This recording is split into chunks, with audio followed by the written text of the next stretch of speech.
আসসালামু আলাইকুম ভিউয়ার্স, আশা করি আলহামদুলিল্লাহ আপনারা সবাই ভালো আছেন। টেস্টি ভাই রেসিপি দেখার জন্য ওয়েলকাম জানাচ্ছি, আমিও হিয়াতুবা।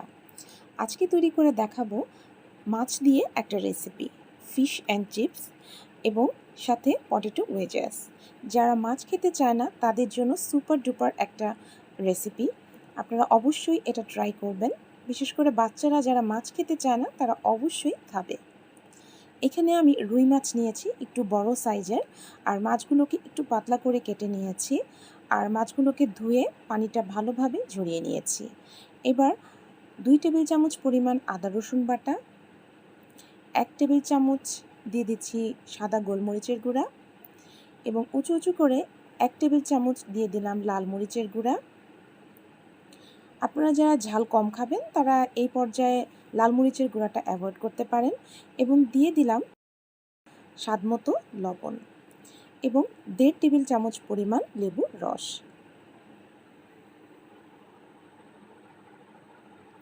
মাছটা আমি কি পরিমাণ পাতলা করে কেটেছি সেটা আপনাদের দেখাচ্ছি। মাছটা একটু পাতলা করে কাটলে কিন্তু ভাজতে খুবই সুবিধা হবে, তাড়াতাড়ি ভাজাটা হয়ে যাবে।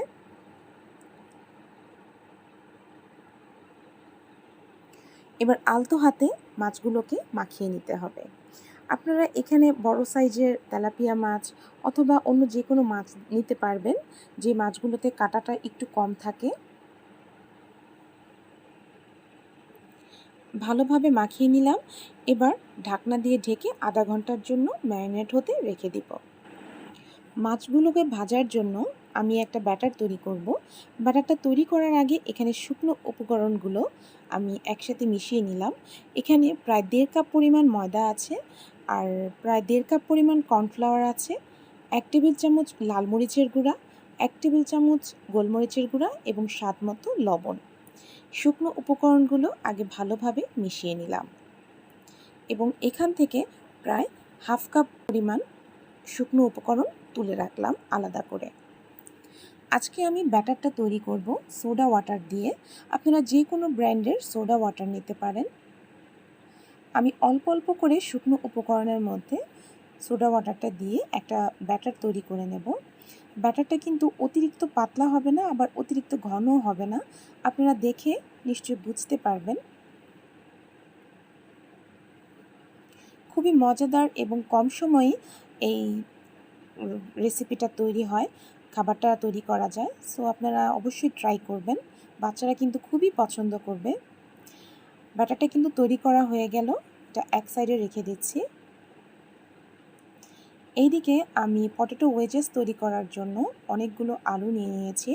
আলুগুলোকে খোসা সহকারে কেটে নিয়েছি একটু মোটা করে, এবং এই আলুগুলোকে আমি অল্প পরিমাণ লবণ দিয়ে পানিতে সেদ্ধ করে নিয়েছি প্রায় 80%। এবার আলুগুলোকে ঠান্ডা হতে এক সাইডে রেখে দিয়ে এদিকে আমি পটেটো ওয়েজেসের জন্য একটা ব্যাটার তৈরি করে নেব। দিয়ে দিলাম হাফ কাপ পরিমাণ ময়দা এবং হাফ কাপের থেকে একটু পরিমাণ কম দিয়ে দিলাম কর্নফ্লাওয়ার, 1 চা চামচ বেকিং সোডা, 1 চা চামচ মিক্সড হার্বস,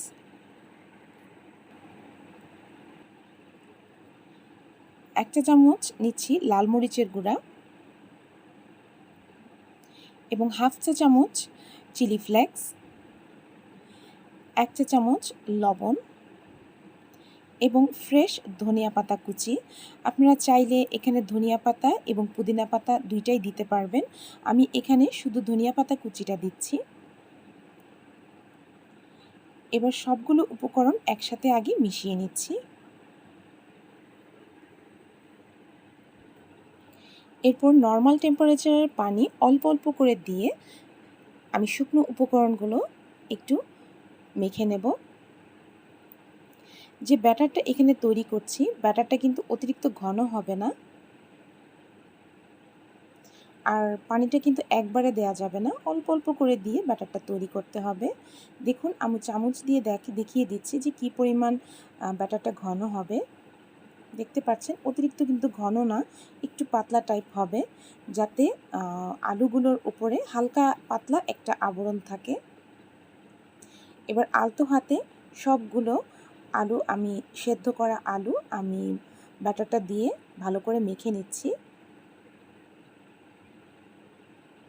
আর এখানে মাছটা ম্যারিনেট করা হয়ে গেছে। প্রথমে শুকনো উপকরণগুলো মাছের সাথে লাগিয়ে নিচ্ছি।